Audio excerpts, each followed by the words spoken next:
Sisemzimkhulu wezorhatshe eJohannesburg kulapho ziphekwa khona. Nansi ezithujileko. I'll continue to follow up as we'll come back where we see resource shortages and see if SAPS is actually using the opportunity to upgrade and also ensure that they use the chance now, the so-called breathing room, while the SANDF is here. Athelekile amajoni eJingalanga Kapa njengokwesimemezelo sikaMengameli bona amajoni ayokutinditha nempepha zabo ubulelesi ngokusizana namapholisa. We anticipate that we will likely surpass the 100,000 mark in terms of prospective candidates for the elections.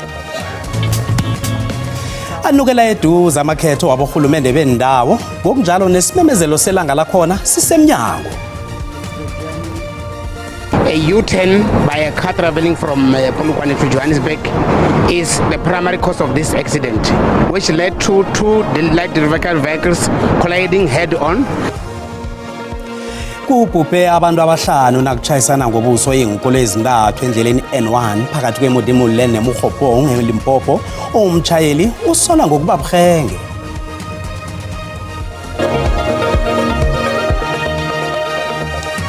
Ngibawani ngamukele emakhaya nginguCedric Mwebya nendaba zantambama ku-SABC 1 Lotshani.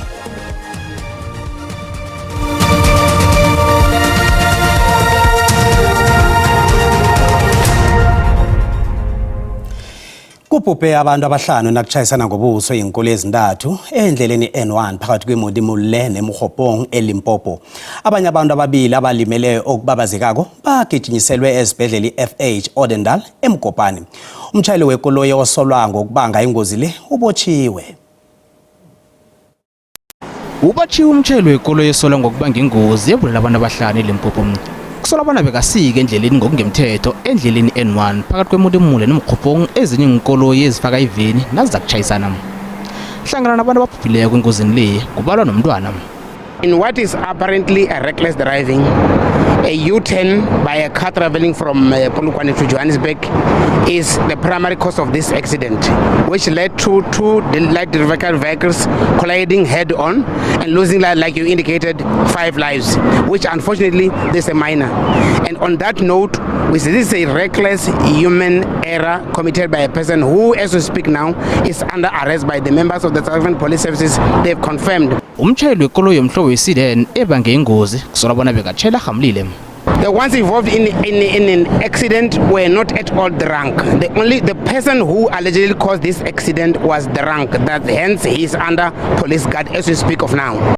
Ulimela abantu ababili abahatshiselwe esibhedlela. Nakusenjalo kulindeleke isiminyaminya endleleni N1 eLimpopo njengoba nabantu bajinga emaholidini weGooding. Angaphezulu kwamakhulu amabili amajoni atheleke eJingalanga Kapa njengejimale Operation Prosper. Ibutho lamajoneli elaziwa ngemamba lisizana namapholisa ukulwa nobulelesi obumbi emphakathini, khulukhulu endaweni ezilitsaba lobulelesi ezise-Cape Flats. Indaba yamajoni la yamenyezelwa nguMengameli uCyril Ramaphosa ekulumeni yobunjalo benarha bona zonke indawo ezihagalelwe magenge ziyokuthunyelwa ngamajoni bona ayokusizana namapholisa. Kanti izindawo ezilitsaba zobelelesi ezincange Cape Flats, eTafelsag eseMichells Plain ngenye nayo yendawo eziqalweko. Amajoni la aqothele izindlu ezisendaweni ezaziwa ngokuba nomraro wamagenge. Amajoni afike ahlola ingikhali ezingasisemthethweni. Ukomishinara wamapholisa eJingalanga Kapa uThemsile Patekile uthi bathabile ngokuthi ayafezeka amagama kaMengameli. Usihlalo wekomiti yezamapholisa eParliament uAN Cameron uthi uthemba bona ijima lamajoni namapholisa lokusearcha lizokugcina ngokuthi kubotshwe abantu abanye bebachuchiswe. We will now continue to follow up as we'll come back where we see resource shortages and see if SAPS is actually using the opportunity to upgrade and also ensure that they use the chance now, the so-called breathing room, while the SANDF is here, to capacitate themselves in a way that when the soldiers leave in a year's time, will we actually see some kind of an improvement? Ezinye izakhamuzi zeTafelsag eMichells Plain zithabile ngokufika kwamajoni. Zithi zizakhe zibulalo ubuthongo bezibhudange njengombana sezivikeleke ngalindlela. Amajoni la ayingcenye yamajoni azokuthunyelwa eGauteng, eMpumalanga Kapa, eFree State neTlhagwini eJingalanga enyangeni ezili12. Alengela eduze amakhetho aborhulumende bendawo ngokunjalo nehlelo lokuthi ungqongqotshe wezombuso ohlanganyela uvele enkosini Hlabisa ngokusebenzisana ne-IEC bakhulumisene ngokukhetha ilanga lokuvota asendimini efaneleko. IEC imemezele nethwayo layo elitsha elizokusebenza emakhethweni waborhulumende bendawo ezawo la ukwenzela ukukhuthaza abantu abaningi ukuthi bavote. Ikomishini ezijameleko yamakhetho sele ithomile ukukhuthaza abantu ukuthi bavote emakhethweni wanonyaka waborhulumende bendawo.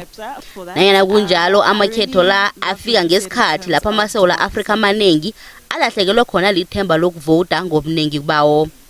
Umphathi we-IEC uSayema Mabulo uthi ikomishini le iqinise ihlangothi lezokuphepha ukwenzela ukuvikela imiphumela kunye nokuvikela ubelelesi be-technology. This review will include stress testing, code review, and other verification processes to ensure that our applications perform optimally under all circumstances.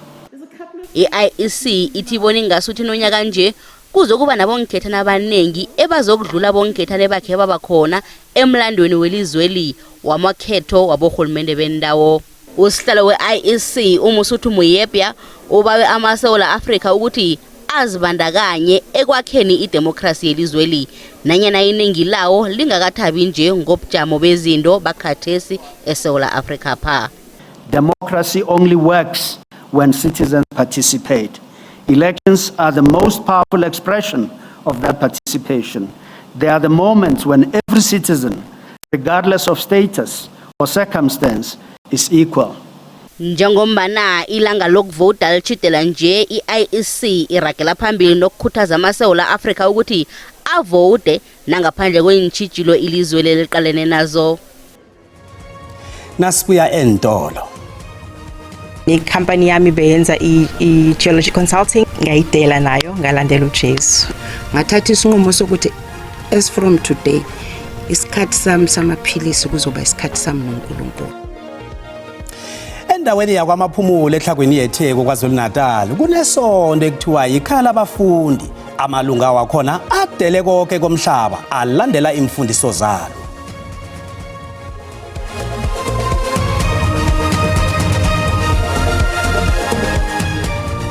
Siyakwamukela mbukeli na uqeda ukungena indaba sekhona kanti nazi ikhundileko uyazithola ku YouTube, SABC Plus, TikTok, X na ku Facebook. Asifake nazo. Umphakathi weDoornfontein K kwaNdebele eMpumalanga uhlalele evalweni ngemva kokuthi umsebenzi wengadi wesikolo samabanga phasi iFundawazi Primary School abothole icala lokukhwatshalaza abantwana besikolo. Ababelethi bathi insolo ezithusako lezi zithiya imndeni izibuza ngevikeleko labantwana babo enkolweni. Umsolo uvele ekhotho kokuthoma ngeveke pheleko. Ababelethi basilingeke baqeda ichukela. Abafundi bachiyeka bathukiwe okulandela imbiko etbatsho umsebenzi wegadinini esikolweni sabancane iFundawazi Primary School uqalene nensolo zokukata umntazinyana weminyaka 8 obudala nabanye abongazimbi abaningi. Unina lomntwana ohlangana nabanye babongazimbi uthi ubone amachuguluka angakajayeleki nendlela umntazinyana yakhe egade aselaziphethe ngayo mvanje. Kodwana akhange atshejisise bona atsho ukuthini. Into engizwisa ubuhlungu la ukuthi umntwana nami the way yakhuluma ngakhona ngilimele kwamina ekutheni ngathana mhlambe ke ngaphiwa ithuba lokuthi ngimbuze ukuthi why ukhetha wami umntwana umenza into efana nale yini into engikwenze yona why ungilimazela umntwana tot lawo ngingenzeni. Amalunga womphakathi asilingeke aqeda ichukela bafuna kuthathwe amagadanga arhabako endabeni le ukuvikela abafundi. Bengingathanda ukuthi i-department yenze amahubhululo angeneleko investigation engeneleleko ukuthi kuza njani ukuthi umsolwa one record engathi ayisihle nyana achashwe ukuthi abe yiphathi abantwana abancane kangaka. Indaba le sensitive khulu ayingenelele ubonakala ukuthi kwenzakalani ngumphathi isikolo lo ngoba umphathi isikolo ujamelana nomsolwa. Umsolwa usajanyiswe kwesikhatshana njengombana kusaragwa nephenyo.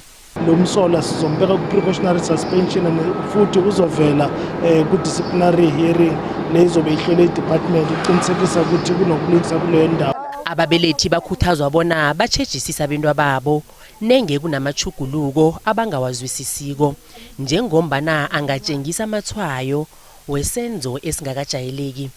Umsolwa usemaseleni okwanje kulindeleke ukuthi avele phambi kwekhotho kaMagistrata ngelesihlanu iveke ezako. Iziko lencwadi likumasipalata wethembisile hani eMpumalanga liwusikimele phezulu umsebenzi wokukhuthaza abafundi ukutlola nokufunda ngelimi labo. Lokhu kwenzeke lokho abatloli bencwadi nabachochozeli belimi lesindebele banikele ngencwadi emabulungelweni wencwadi ahlukahlukeneko emnyanyeni obubanjelwe eMthombo Muhle ebeyaziwa ngeKwaGafontein C eMpumalanga. Umbiki ndaba wethu noNtokozo Sikhosana usihlanganisele nakumbiko. Ukufunda nokutlola ngelimi lesindebele kusesengeminye yemiraro isitjhaba sakaNdebele siqalene nayo khulukhulu enkolweni. Abantu abanengi basabhalelwa kufunda nanyana sele basemabangeni aphakemeko wezefundo.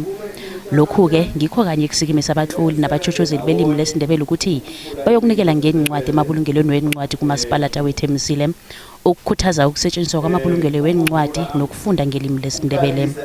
Abantu abatsha babengilabo abaya ema-library bakwazi ukufunda incwadi begodwa sibakhuthaza nokuthi ningabe bafunda incwadi nabo kuzobasiza ukuthi bakwazi ukuba abatloli. Abantu abatsha bakhuthaza ukuthi akhe baphumuze imfowuni bafunde. Njengelutsha kufanele sizuze sazi ukuqhakatheka kwelimi lethu nekutheni silithuthukisa njani ukuchinga phambili ukuze nabeza ngemva kwethu bakwazi ukuvuna kilo. Abantu abatsha abalise imfowuni beze kuma-library bazokufunda ngaleyo ndlela bathuthukisa nelimi lesindebele ukuthi nalo lingafeleli. uGoodman Nyamunda othwasisa abantwana ukufunda ngesindebele uthi kuqhakathekile ukufundisa abantwana ukufunda basebancane. Intshijilo lezi sicabanga ukuthi izinto okufuze kukhulunywe ngazo kwi-face level or ku-basic level. Abantwana kufuze bafundiswe ukutlola ngendlela efaneleko. Umasipalata wethembisile hanulile ngokuthi sincane isibalo sabakhuthalela ukufunda nokutlola phezulu kokuthi babanengi kangaka abantu ngaphasi kwakhe. Abantu abaningi abavakatsheli ilibrary kamasipala sinabantu abangu-431,000 mara ilibrary imbalabalo zithi ilibrary ngenyanga ivakatshela babantu only 5,000 so siyakhonzela abantwini bekhaya ukuthi beze baze ilibrary bazokufunda. Umphakathi ukhuthaza ukuthi akhe uvakatshela amabulungelo wencwadi ama-library ngelesiyeni kanti nehloko leya Jimmy Mboza Machika uthokozwe ngendima ilimileko ekuthuthukisweni ilimi lesindebele. NginguNontokozo Sikhosana wendaba ze-SABC ngikubekela ngise-Auckland Park eJohannesburg. Umphakathi othileko wakwamaphumulo eTlhagwini yeThekwini KwaZulu-Natal othembele ekolweni yesiKristu ujukulula indlela yokuphila nekolo. Amalunga angaphezulu kwama-50 wabalandeli besondweli bazikhethele ukulisa konke kwephasi bachiya imndeni amabizelo nempilo yabo ejelekileko bayozinikela ngokupheleleko kule kolo yabo. Abazalwana aba sebahlala emakhiweni othileko bazibiza ngombuso ozijameleko. Igama lesondo yikhaya labafundi. Amalunga walo aphila esondweni akukho kunye abakwenzako. Sengitsho nomuntu wakhona nakagulako batsho abafuni ukuya emtholapilo nembedlela bathi isizo lezempilo alikhambisani nekolo yabo. Endaweni esemakhaya kaDabango kwamaphumulo kuneqembu labantu elithathe isinqumo sokuzihlukanisa nezinto zomhlaba bakhe kabusha izimpilo zabo ngokholo kanye nokuzithiba. Indoda eyaqala konke lokhu ngumnumzana uVusumuzi Sibiya okhetha ukuzibiza ngesithulu. Waqala ukuphila lempilo nomndeni wakhe ngo-2010 ngaphambi kokujoyinwa abanye abantu. Uthi umzamo wakhe wokuqala ukusungula ibandla waba ngowesikhashana njengoba uhulumeni walivala leli bandla ngo-2011 wathatha izingane zakhe ezazisesigabeni sokuya esikoleni. Uthi waphinde wazama futhi waqala leli bandla elikhona manje. Bathi impilo yansuku zonke, umthandazo kanye nemisebenzi ehlukene egcekeni. Ibandla liphila ngokutshala kanye nokufuya imfuyo. uSibiya uthi wamkelwa ebandleni uma usuthathe isinqumo sokushiya konke okomhlaba. Umgomo lekhaya ukuthi abantu abazokhulekelwa kuphela egameni lika Jesu Kristu waseNazaretha. Akukho kunye sikuthembayo sikusebenzayo. Phakathi kwamalungu ebandla khona akade bengosomabhizinisi nakade besebenza. Bathi abazisoli ngesinqumo sabo basichaza njengenkululeko. eQuates bengenza geology in petroleum, and then company yami beyenza geology consulting and commodity trading. Beyenza kahle ngayidela nayo ngalandela uJesu. Abanye baye bayeka imishanguzo ukukhombisa ukholo labo. Ngathatha isinqumo sokuthi as from today isikhathi sami samaphilisi kuzoba isikhathi sami noNkulunkulu. Izingane azivumelekile ukuya esikoleni. Intsha ithatha isinqumo sokushiya imfundo ephakeme bashisa zonke izitifiketi zabo. Lapho ngiza la ekhaya abafundi umuntu ade se acceptiwe eCPUT Cape Town for computer engineering, and then ngase ngizolele ivangeli ke ngakuforsake konke lokho ngambulela iqiniso ukuthi uNkulunkulu ufuna senze intando yakho silandele nayedwa sikwazi ukukhonza amakhosi amabili. Amalungu ebandla akholelwa ukuthi lokhu kuyimpilo yobumsulwa engenazo izincindezi neziphazamiso zomphakathi wanamuhla. Ngingononhlakanipho Magwaza ezindabeni ze-SABC kwaMaphumulo. Asiqale umbono wakho mbukeli ngale ndaba ephelako nakuyalandela. Lamasonto afana nala uhulumeni kuzomela impela akangenelele ngoba kusuke kukhona into ethiya umqondo womuntu. Umuntu nenkolo yakhe. Umuntu uyakhethela ukuthi ufuna ukuchubeka akhonde njani. Intando yabo bazikhethele inkolo bazikhethele yona bafuna bazizilwanyana bohlala ehlathini mabayekwe bahlalela ehlathini. Kanti amasonto wanje anjani? Besiphumulile ngalabo abaduma abantu abathatha idumo baduma abantu basho babakhipha amadimoni. Manje nangomunye uvalela abantu ubabhalela nokuthi badle i-treatment mhlawumbe abantu bayagula uzokubulala abantu fanele aboshwe. Kuyadumaza futhi kuyamangaza ngempela lokho kwenzeka lapha amaphumulo. Siyaqala thina into nje asiyazi thina ngempela egameni lenkolo. Hayi inkosi impela sazalwa nabanye siyofana nabanye. Kodwa phela kulungile wonke umuntu aphilela impilo athanda ukuyiphila. Ukuthi abasaye ebhedlela abasahlangani nabantu bayeke imisebenzi bazikhethela bona. Akuyona umsasazi inyaniso leyo. Abantu mabahambe baye emtholampilo xa begula. Ngabe sekuleso sikhathi lesi sasisho iBhayibhelini nabantu ukuthi umhlaba usuphela kuyoba khona abafundisi abaningi nezinkolo eziningi ezihlukahlukene. Ngiyibona le inkonzo. Hayi angihambisana nayo kade ngibona. Hayi andinolunga. Lefuna ngayina sesibhedlela na bona nahlobo sakho kwanto. Kanti umbono ongeyombukele SABC ayizukuthweswa umlando wokuziphendulela ngombono wombukele. Kezemali iranda linzinzile nalinganisa nezinye imali ezikulu.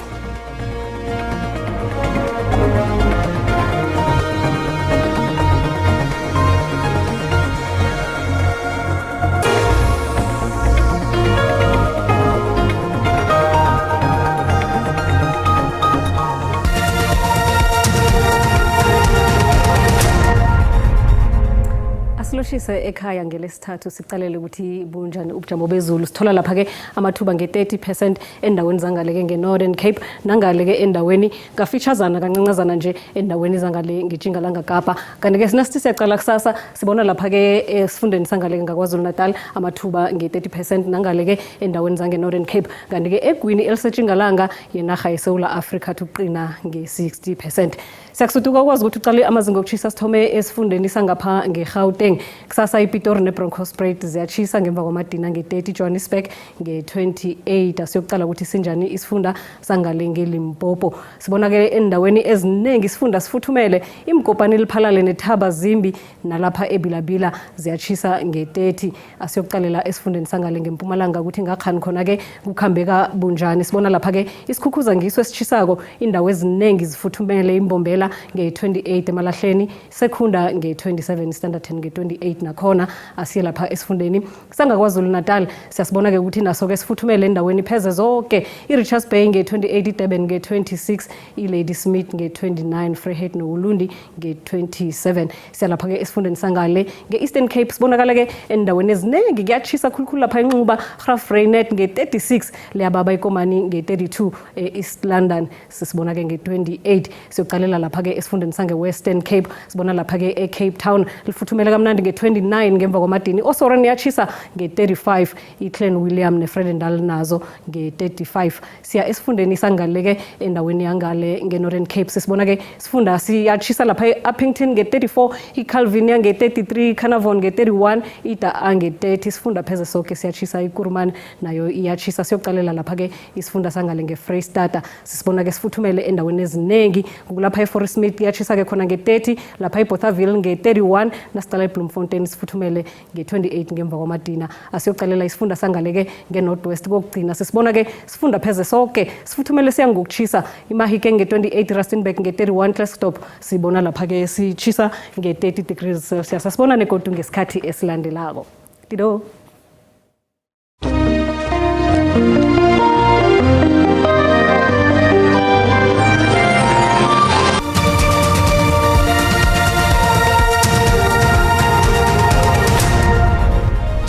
Ziyalandela indaba zesizulu ngesimbi yekhomba kusasa ngezeswati ngesikhathi esifanako.